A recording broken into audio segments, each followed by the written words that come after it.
Aadha MORA haibigumba nataga Pura MORA haibigumba ko Purana Aadha.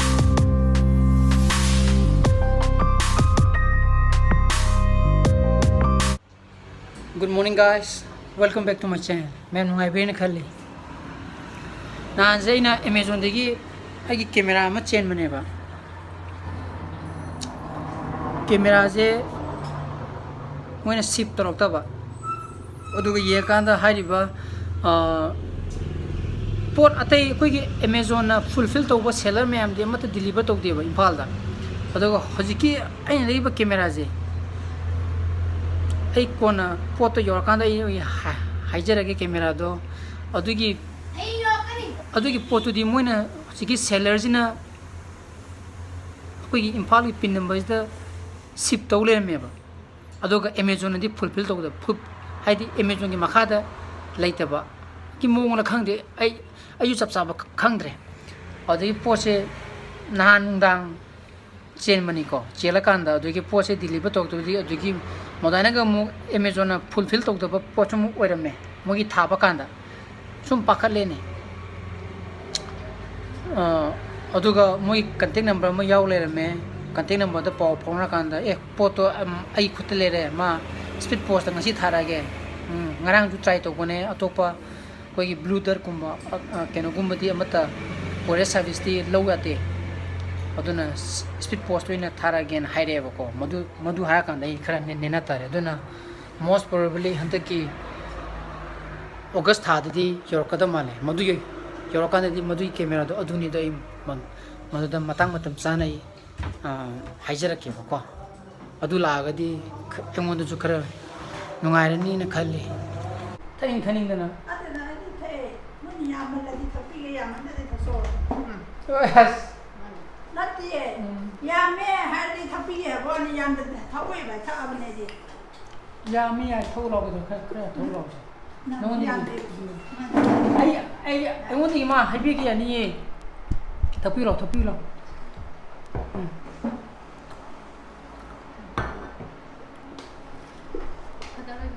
Pitasi kai sagi ke?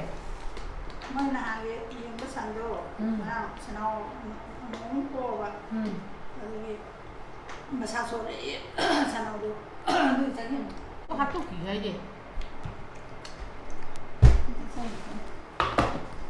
Sa ingam ne. Saya lalu lagi. Di bawah lagi kira.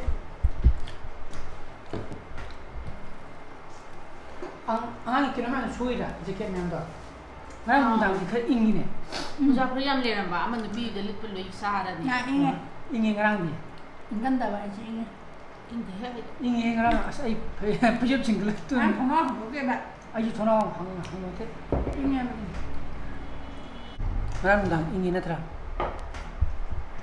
Foto jikan thara ni. Speed post. Kai pono. Oh, adu spray tu ni do, nang dera ba? Kaya le ni na? Ah, adu ne.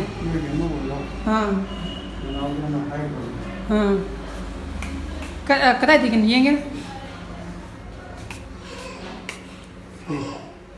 कोई सुनिया मुझको ऐसी adu ni kira mask tu pasal spray tu tu adu ko phau jo adam sam kom thata. Kadai de mo? गिलास ना नशा चौक तो पूछे वा आदू पुनी ना Angang budo. Ada isi lagi mak lagi tidak mau lagi orang lagi isi kontainer je lah mana bah. Adu ne. Kalau kontainer jadi kita coba tu lagi isi tu apa ya itu na. Sini kontainer je hongnya भी दम तक. Mana. Ayah tu nanti kan dia orang tu company ni bah. Oh ni kang ni lu. Kalau pasal yang mask tu, ni khung tu mana tu dia an mapan tu khung tu ni. Ni je pasal tu mau hai galu dia bah, tidak le bah. Kesam kena bo, pakai bo. Si li gua yang tu makum je. Lah. Mama. So, ai nak kaji ya tu kau. Ai nak pemja tu bah. Kenapa ngamdri ye? Kapi je ngah. Ai nak pemja tu bah. Mayamna pemja kaji ye masak ta. Adu ini ai nak lau begini piri tu je. Bibir uli je. Semua ada mau yang nak jahit je. Tio ada nak jahit je bah. Kau tu ada. Kenapa kau? Cici mari jauh si yang awak. Cici mari jauh si yang awak. Ni tu kau tu jahit tu kau tu. Jahit tu kau tu. Masuk sini lagi je ni kau. 솜도 그 이행지 그리 이행지 봐 그리 이행지 봐 아무 거 따따 빠요 에 보라고는 마카 꾸물 로이 방아 시디 후망 서해 봐 네, 봐 가리 늘 더래 네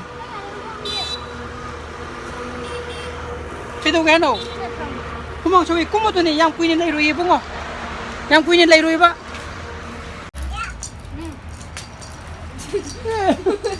cái gì đó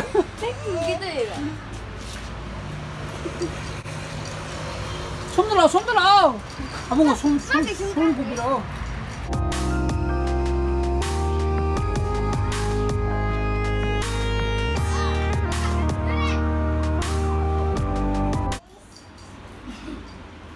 뭐지 비슷비슷해 자기 하이니까 파이 야우드럽네 예 아이나 시 그노니스다 비슷비슷해 카가 탐만해 봐 옴게나 야우드레 비슷비슷해 야우드레 비슷 깡꼭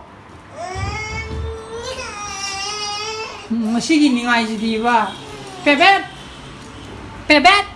아주 빌어 봐 어떻게 비게 맞아 비비네 비게봐 아주 비로봐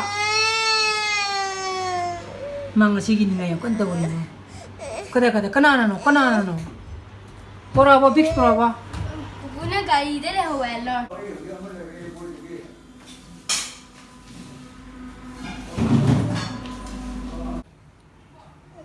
사실 비타민 C 같은 거 받는 거.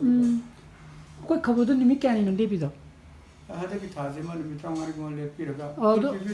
어둠네 어전에 풀 비비오 너는 저 하나 좀 비기네 칼레로 비게 칼레. 미 레전드입니다. 어도 하이그라고 그러는다 하이그레 레포나. 아니 레포도가 비싸게 기로 또 오게나 아도 아이 다카야면 빌레 그래도 아이 강나 떠오르게 하이그레. 이건 시네들이 레이트. 올림시 아sam부도 방드레바 림시드나 또 보고 삭시 림시 응데요 나한테도 밤새 아니 그때 나는 아니 그때 내가 이거는 비리 대비야 마사오 saksa시라 또 뭐 비리지 자 일레기나 딱 마시래 딱 마시 나마래는 파우사는 택택하는 거기 홍보 림시야바 그러는데 방드레바 맞아 난 림시 비는 거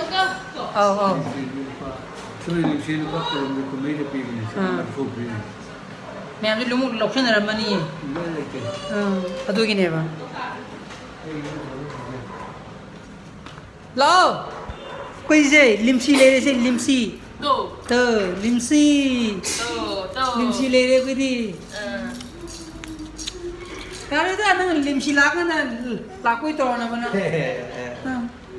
ये जाए तो ठीक है को लिमसी से ये बा Limcee limsi to kan lai jur pa ma se ai lo ga ya ba pam se kem ta ba chuk pong ge ba chuk pong ge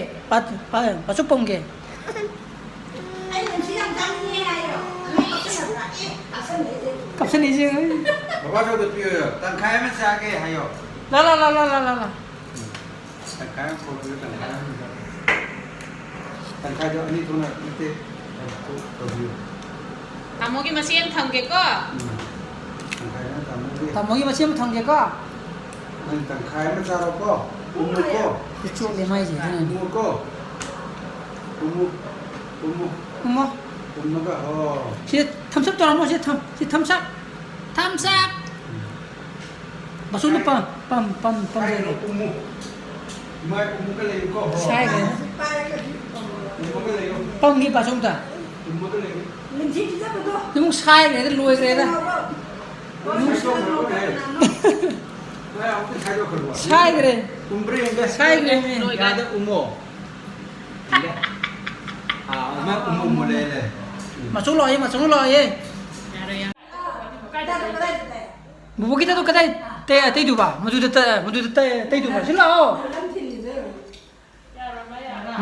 man to i제 he ke no to udune ne ba 군도원부터 kundumu do udune ne mama ka dan i제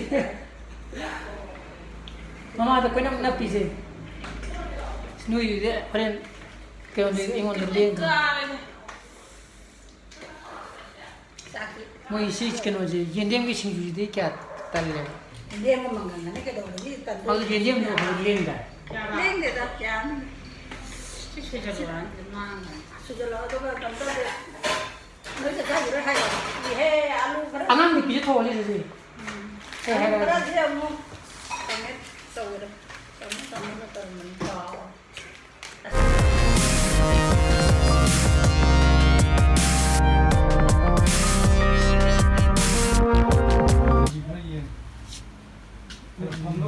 ꯅꯍꯥꯟꯒꯤ ꯇꯇꯥ sky ꯔꯣꯗꯇꯨ ꯌꯥꯕ꯭ꯔꯣ? ꯑꯩꯈꯣꯏ ꯄꯤꯕꯗꯣ ꯑꯌꯥꯕꯅꯦ.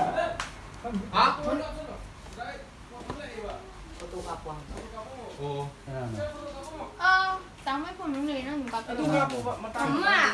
राहुल 너는 하이제버니. राहुल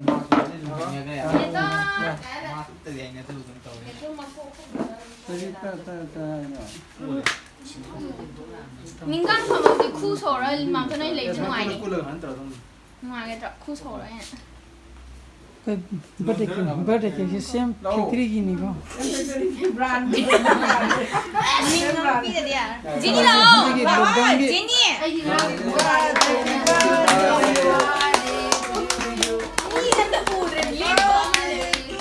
한마디 박아다봐 사다 부동아 여기서 가봐야 돼. 내가 좀 많이 넣을까 지니는 그래도 이러다. 자기만 보면 돼 해피 버스데이 지니 장고로 저거 지금 참아 나 야우드나 지나나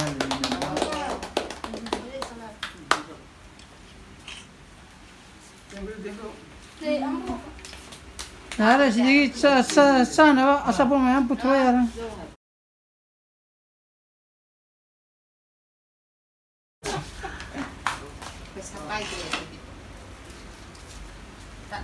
까먹지? 거의 아톰네바 시세 마기 버থडे ꯑꯣꯏꯕꯀꯣ ꯑꯗꯨꯗ ꯉꯁꯤꯁꯨ ꯁꯦꯝ ꯊꯤꯡ ꯉꯁꯥꯏꯒꯤ ꯑꯩꯈꯣꯏ ꯅꯤꯅꯤ ꯇꯣꯟꯗꯅ ꯀꯦꯛꯇꯣ ꯁꯥꯔ ꯄꯣꯔꯛꯏꯅꯦꯕ ꯅꯍꯥꯟꯃꯨꯛ ꯑꯩꯈꯣꯏ ꯀꯀꯥ ꯑꯃꯒꯤꯁꯨ ꯇꯧꯈꯤꯗꯅ ꯑꯗꯨꯒ ꯆꯞ ꯃꯥꯟꯅꯅ ꯑꯗꯨꯝ ꯇꯧꯔꯤꯅꯤꯀꯣ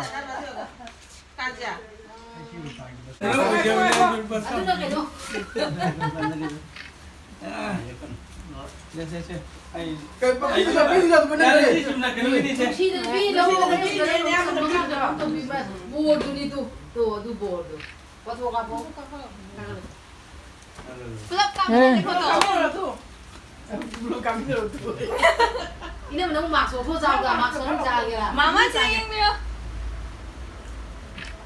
이거 많이. कैमरा उम छोरे का गई यिंग लोग का प्रभा 까불면 괜찮아요. हमारे उधर यानी प्लास्टिक की yin toro era मकुदन हिचोगा hui yin tengo tira toro नंते को तलकने problema 타서 ha हिचो टेको lagi kena chengra 그래 서 kena 마 다들 이렇게 ko katenda 그때 방문 보는데 ai Marina hanga masa sin max no upu ya dabi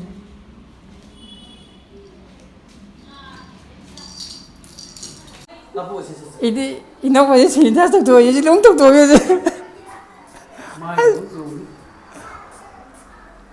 si jukan de kan bale है चोट पड़े no nang wa kan wal mana pasla de ji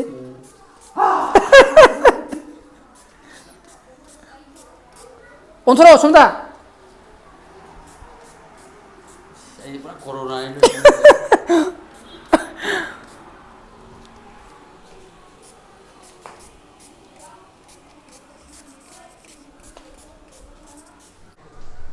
ꯑꯗꯨꯒꯤ ꯆꯣꯞꯄꯤ ꯄꯣꯠ ꯑꯗꯨꯝ ꯄꯤꯔꯣ ꯉꯁꯥꯏ ꯑꯩꯈꯣꯏ ꯀꯀꯥꯒꯤ ꯕꯔꯦ ꯇꯧꯋꯤꯗꯅ ꯑꯗꯨ ꯃꯥꯒꯤ ꯌꯦꯟ ꯊꯣꯡꯕ ꯈꯔ ꯊꯤꯜꯂꯛꯀꯅꯤꯗꯤ ꯍꯥꯏꯌꯦꯕ ꯑꯗꯨꯅ ꯑꯗꯨ ꯑꯣꯏꯖꯔꯦ ꯑꯗꯣ ꯑꯩꯈꯣꯏꯒꯤ ꯍꯧꯖꯤꯛ ꯉꯥ ꯀꯧꯇꯥ ꯊꯣꯡꯒꯦꯅ ꯇꯧꯔꯤ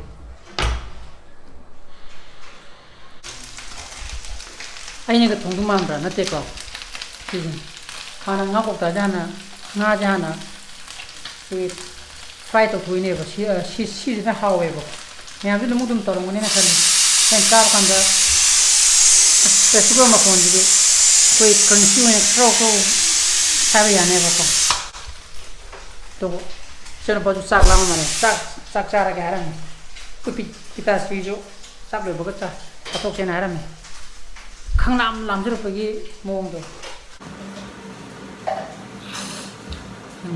इनको सीधे आलू से सिंगा तुम था ना भाई आलू की फुटोगा पूजे तो कोई नहीं अइने सुमाइना तौवेना इजे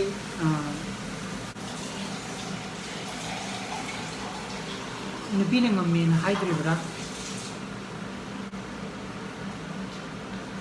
मधु लाले नुपी की मतें खरा तौरगना माना खरा हाइब खरा इलोगना आधा मोरा है हाइबिगुम्बा नत्रगना पुरा मोरा है हाइबिगुम्बा को पुराना आधार तकाय पुराना पुलब तो ओतदी नुपाना दा हारगा नुपीने तौजना कमाय तौयुदे हा अदुना आधा मोरी नत्रगना पुरा मोरी नत्रा से को अदुनिदा आइना हाइजेनिंग इजे हाइदे सिदी कोऑपरेशन ने नुपा नुपी पुलब आइना लौरी नुपी तो आई सेवा तोंगे लौरकुरन नतेदना चुमद्रने इजे हा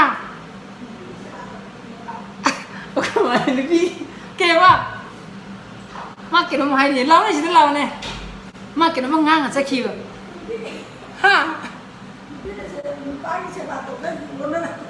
कइनो हाइबो हारो सिदारो